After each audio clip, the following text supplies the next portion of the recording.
Okay, everybody. Sorry for the little bit of technical difficulty, meaning there was no sound, but we are now back, and I think the world is happy.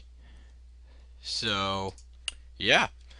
I'm looking. We have exactly one viewer. Kenley, go away. I'm doing official business. We're announcing the first round of the TSL. Go away. Or AASL. By the way, everybody, the Athens Academy Star League. Go away. The tournament, the StarCraft tournament. Go away. Yes, go away. Just no. God. Professionalism is in our blood, guys. Um. So, Fitzy, we have 4 viewers now. What do you want to say to them before we announce the bracket?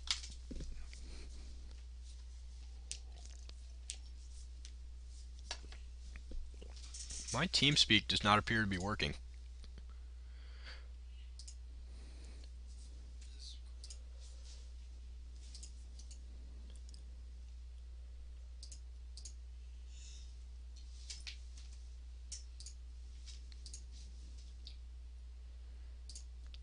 David, can you hear me? Yes, I can hear you. Oh, well, I couldn't hear you. Great. Technical difficulties abound. Hopefully these will go away when we actually start casting real games. So, how's everybody doing? We have exactly 4 viewers, and I'm trying to hide this giant mirror effect we have going on. So we can just look at the number of viewers we have. Okay, so the Athens Academy Star League is now officially open, and the round of 16 will be beginning this week. And we have some pretty impressive matches for you, I have to say. Oh yes. I think the second bracket we made definitely made a lot more balanced matchups. Yeah. The goal here is to have we're trying to make it so that the finals are all really balanced and that the good players get to the finals and they don't have to eliminate each other early in the tournament. But at the same time, we don't want to keep everybody, like all the bad players, get killed in the first round. So I think we've done a really good job balancing the bracket so that all of the games are going to be User interesting in your channel timed and that out. Fitzy is going to lose his internet. Great. For those of you who don't know, David Fitzsimmons lives in Greensboro and has Windstream as his ISP, and let me tell you, it is bad. So, he should be rejoining us shortly, hopefully, and I'm not going to release the bracket without him, but we have 13 viewers. That's impressive. Um, okay, so as soon as Fitzy gets back, I think we're going to release the bracket. Let me say something about how we pay for this tournament. We're currently funding this out of our own pockets. We have Fitzy and I are investing our own money into the prize pool and giving you guys great prizes like coaching from In Control and tickets to the NASL and User GSL. joined your channel.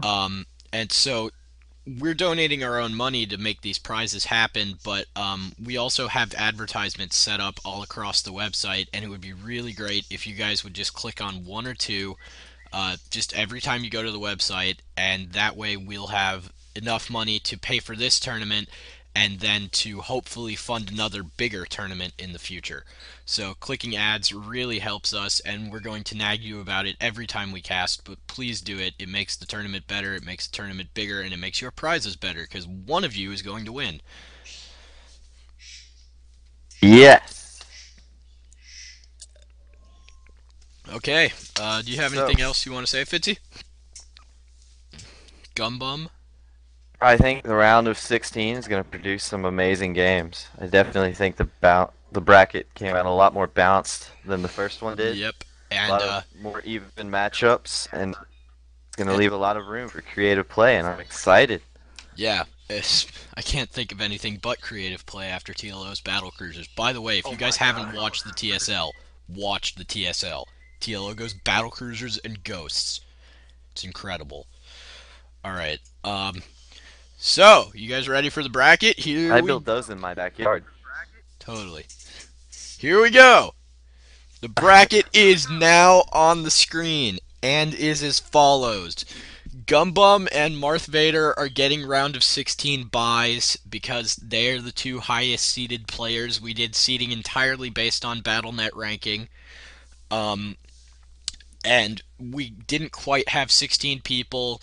A couple people dropped out, a couple people weren't really that sure, and some things fell through. But we got 14 players in this tournament, and it's going to be really good.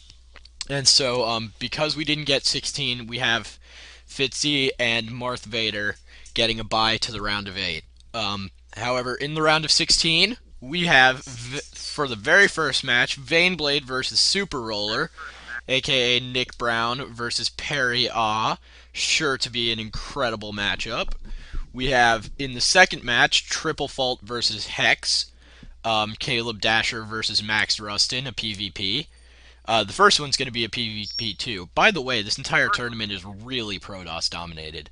Um, for the third match of the top of the bracket, we have Unsniped versus Andy. Andy is going to be playing on my account. That's why he doesn't really have a username, Andy Kim. And Unsniped is Christopher McGahee. And even though Andy doesn't own a copy of the game, he actually beat Christopher in a Brood War show match just last year. So I have no doubt that his Brood War skills are going to transfer over brilliantly to StarCraft 2, and that is one of the matches I'm really looking forward to in the round of 16. The next match after that is Moldy versus Sheeta. Sheeta also doesn't have an account, but he also plays a lot of Brood War. Whenever he isn't online in League of Legends, he is laddering on IC Cup. Um, and he came over this weekend to get used to my setups because he's going to be playing at my house, and he's pretty formidable. I have to say, his Terran play is great. Um, um, After that match is going to be Yeah. me versus Corey.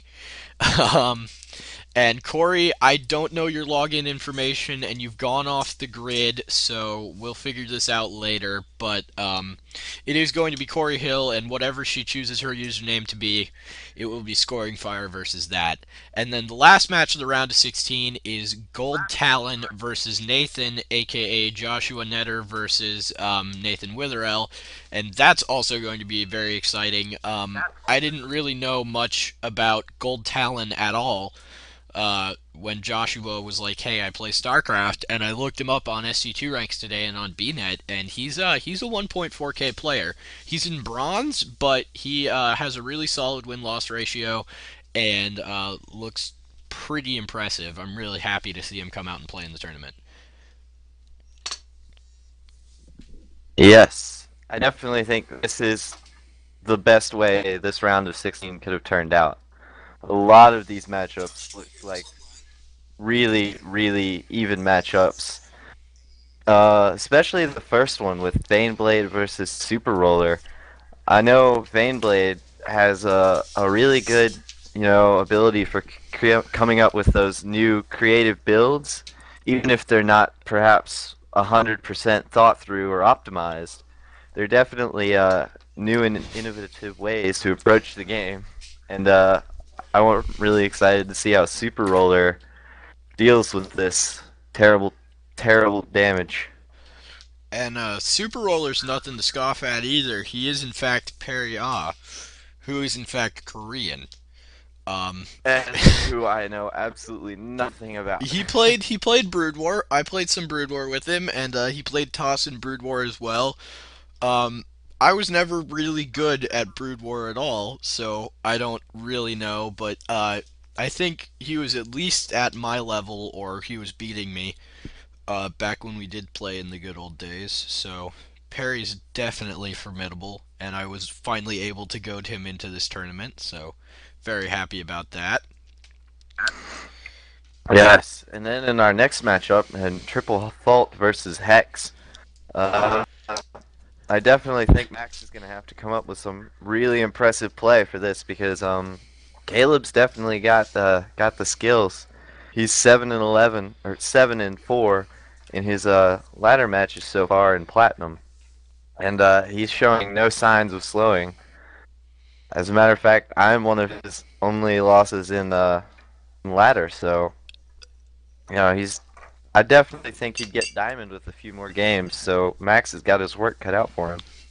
And I have to say about Caleb, he really he's maybe not the most perfect as far as mechanics go. There have been times I've seen him not quite have the best unit control, but his game sense is absolutely impeccable. His understanding of timings, and he always has really solid macro, but he knows exactly when to be aggressive. He knows exactly when to play it safe, and he really crushes his opponents. Um, he can look in a base and see one more drone than he's used to and know that the person's going to put on a lot of pressure and then immediately respond to that, or he can see one less drone and just know there's an expansion and destroy whatever natural he sees. It's really incredible, his sense of just like, I'm going to attack right now, and then being able to pull that off. Yes. So in the next matchup, we also have a gold player, unsniped, versus the yet unbeknownst to SC2, Andy. And unsniped has some pretty good play, I'd say right up until the mid game when it all kind of falls apart. So I think if Andy can push the game into a more macro, long-term oriented game, I think he might be able to edge out unsniped just by, force of will and mechanics. But it'll definitely be an interesting match, just, to observe and see how it plays out. And then in the second section of the bracket, we have Moldy versus Sheeta, which I am going to love watching. That's going to be a TVT in the realm of Nada versus TLO. You heard it here first. Um, that is going to be the single greatest TVT the world has ever seen. Moldy has I a really strong mech style, and Sheeta really likes his fast, mobile, drop heavy bio forces. So I am going to love to see how that game plays out. I'm expecting at least one of the three games going to one base battle cruisers versus base Thors. And boy, will that be incredible. These guys both have a serious knack for those one base strategies. Yes. Sometimes you need to expand, but sometimes you need to one base it. Yes, indeed.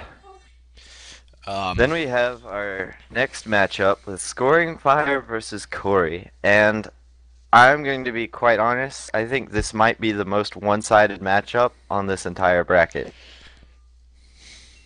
in that Corey is going to win.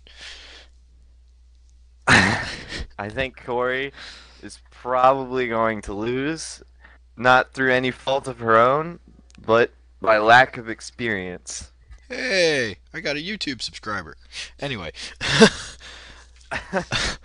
um, yeah, I'm. But This is the one match I wasn't too happy about, but the bracket came out the way the bracket came out, so we had to keep it but balanced for later rounds. Corey has some very exclusive coaching with Marth Vader, so she Seriously, may come up with some Marth Vader could almost charge for very her coaching. quick and I mean, clever honestly, builds. right now what I'm fearing is a cannon rush. I think that Marth Vader could really, really teach her how to cannon rush phenomenally, and then there's just not much I can do about it. A well executed cannon rush can really shut a player down. So you're definitely going to have to be on guard for those Yeah. little bit unconventional plays. So, in the first round, I forgot to mention race, but Vaneblade is Protoss, Super Roller is Protoss, Triple Fault is Protoss, Hex is Protoss, Unsniped is Terran, Andy will probably be playing Protoss, Moldy is Terran, Sheeta is Terran, Scoring Fire is Protoss, Corey is Protoss, Gold Talon is Zerg, and Nathan